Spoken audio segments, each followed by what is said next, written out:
The history of war is not always black and white. Deciding who are the good guys and the bad guys is certainly a matter of perspective.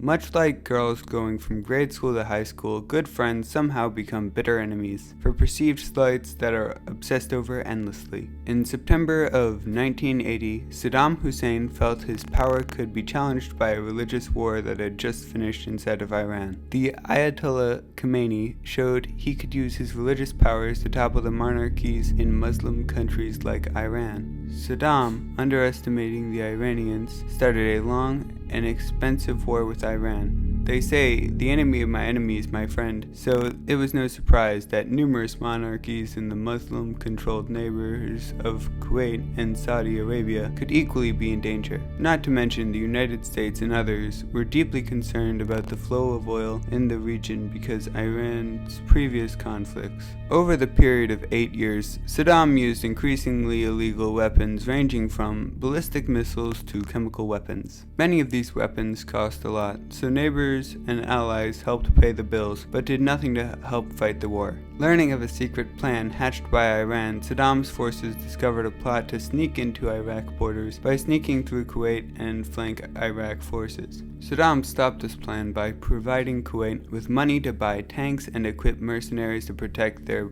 tiny border with Iran. By August 1988, a ceasefire was drafted and the long war was finally coming to a close. Surveying the damage to Iraq and economy, Saddam began to look for ways to replenish some of the country's wealth and recover economically from the cost of war. His first stop was the Organization of Petroleum Exporting Countries, OPEC, where he wanted to artificially raise the price of oil. Unfortunately, the OPEC members, influenced by the Western nations, refused the request to increase the price of oil. Next, Saddam went to his neighbors and asked them to help pay war debts for saving their countries from Iran. No one was willing to chip in, and one of the neighboring countries, Kuwait, was indignant and rude to Saddam. In June 1998, Iraq discovered hundreds of Kuwait oil pumping sites on the border with Iraq. Oil fields are typically vast underground deposits that are completely unaware of borders. Iraq began to survey the area to see if they were potentially missing out on a massive oil feast. Their assessment indicated that all of the Aramila oil fields existed completely under Iraqi borders. The Iraqis believed Kuwait was actually side drilling across the border and stealing Iraqi oil. Given the recent dispute over war repayments and general disrespect from Kuwait, this could not have happened at a worse time. Just 2 weeks after this discovery, Saddam made the decision to invade Kuwait. First, Saddam checked with his American allies to obtain permissions for an attack. The answer was not a yes or a no, but a statement from the U.S. Ambassador Gillespie indicated the United States had, and I quote, no interest in Arab-to-Arab conflict, especially those that were not part of NATO, essentially granting permission to launch an attack on Kuwait. 2 weeks later, August 2nd, 1990, after a short 2-hour attempt at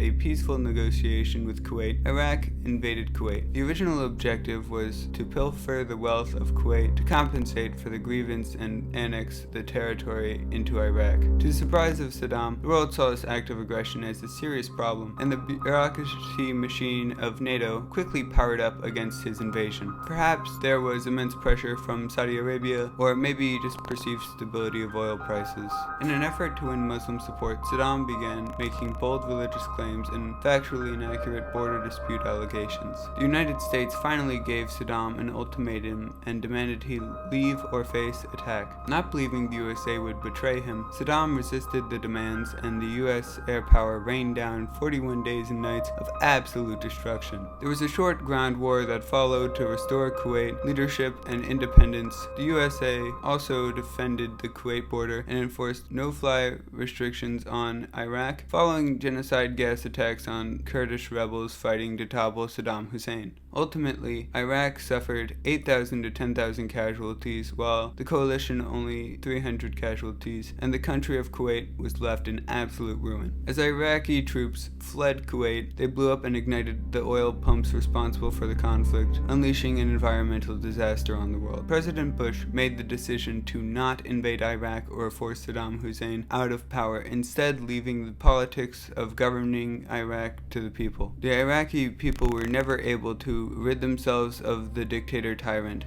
His methods to stop dissent and maintain control became more violent as he struggled to remain in power under heavy financial sanctions and continuous inspections. To make ends meet, Iraq became a willing participant in aiding the enemies of the Western world. Saddam sought to profit on everything that he possibly could, regardless of legality, to fund his regime. Everything from fake money, drugs, illegal weapons, and more dangerous items. His quest for nuclear power was viewed as essential for silencing his Western adversaries and their attempt to overthrow him. His hatred for the United States and the Bush family was well known, including an attempted assassination attempt in April 1993. Saddam was ultimately captured by U.S. soldiers December 2003 after a March proclamation to surrender by the son of President Bush, who is now the president. Saddam Hussein was executed on December 30th, 2006, but the story of Iraq did not end there. Ironically, the void of leadership created the same opportunity for Iran that Iraq had once seen in Iran. So the fight for control of Iraq was waged from many interested parties, ranging from the US wishing to install a democratically elected free state to another religiously controlled state like Iran.